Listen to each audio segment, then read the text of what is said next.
Hello बच्चों, इस प्रश्न को पढ़ते हैं। निम्नलिखित में से कौन सा कथन नहीं सही नहीं है? आपको कौन सा कथन गलत है वो बताना है, सही नहीं है वो वाला बताना है। सीयू अम्लों से हाइड्रोजन मुक्त करता है। अपनी उच्चतर ऑक्सीकरण अवस्थाओं में मैग्नीज और ऑक्सीजन के फ्लोरीन मैग्नीज ऑक्सीजन और फ्लोरीन के साथ अस्थायी यौगिक बनाता है। जली विलयन में मैग्नीज 3+ और CO3+ ऑक्सीकरण कर्मक होते हैं और जली विलयन में टाइटेनियम 2+ और Cr2+ क्या होते हैं? अपचायक कर्मक होते हैं। तो आइए इस क्वेश्चन के लिए जो मुख्य उदाहरण है वो देखते हैं।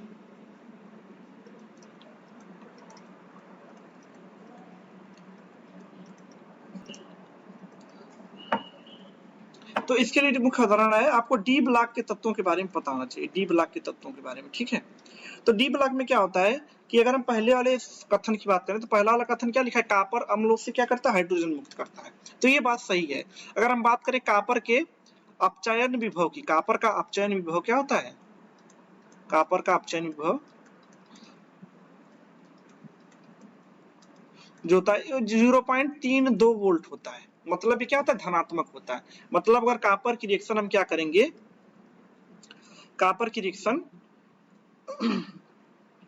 कॉपर की रिएक्शन को अगर हम बात करें तो कॉपर का जो स्वभाव होता है वो कॉपर 2+ से कॉपर में जाने के लिए क्या होता है? ज्यादा होता है, क्योंकि ये जो विभव है कैसा? अपचयन विभव है और कॉपर 2+ से कॉपर में जाने के लिए अपचयन विभव जो है धनात्मक है। तो क्या होता है? ज्यादा होता है।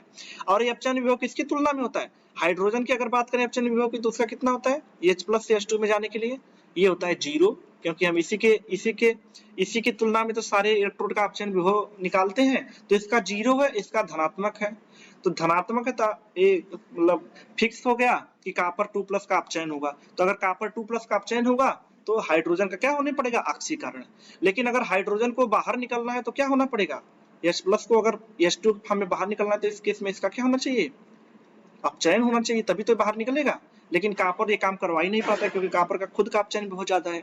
तो इसलिए हाइड्रोजन गैस को क्या करता है? मुक्त नहीं करता। तो कॉपर जो है वो क्या करता है? अम्लों से हाइड्रोजन मुक्त नहीं करता, हाइड्रोजन को क्या करता है? बाहर नहीं निकालता।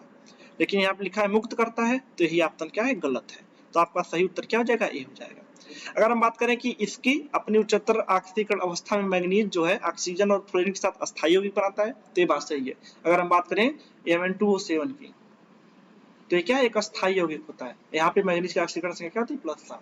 इसी तरह मैग्नीज जो है फ्लोरीन के साथ भी ऑक्सीकरण संख्या +3 या 4 में जो है अस्थायी यौगिक बनाता है। तो ये बात सही है। जली विलयन में Mn3+ और CO3+ ऑक्सीकरण कर्मक होते हैं, बात सही है। क्योंकि Mn3+ जो होता है क्या होता है? जली विलयन में Mn2+ में चला जाता है, तो खुद अपचयन कर लेता है और इसके साथ वाला जो होता है उसका क्या करना होता है? ऑक्सीकरण। तो ये भी बात सही है। डी में जली विलयन में टाइटेनियम 2+ और Cr2+ क्या होते हैं? अपचायक कर्मक होते हैं। ये भी बात सही है, क्योंकि टाइटेनियम 2+ किसमें चला जाता है? टाइटेनियम 2+ चला जाता है टाइटेनियम 4+ में, ठीक है। तो ये सब बातें सही है। ए वाला ऑप्शन क्या था? गलत था। तो आशा करता हूँ आपको समझ में आया होगा। धन्यवाद।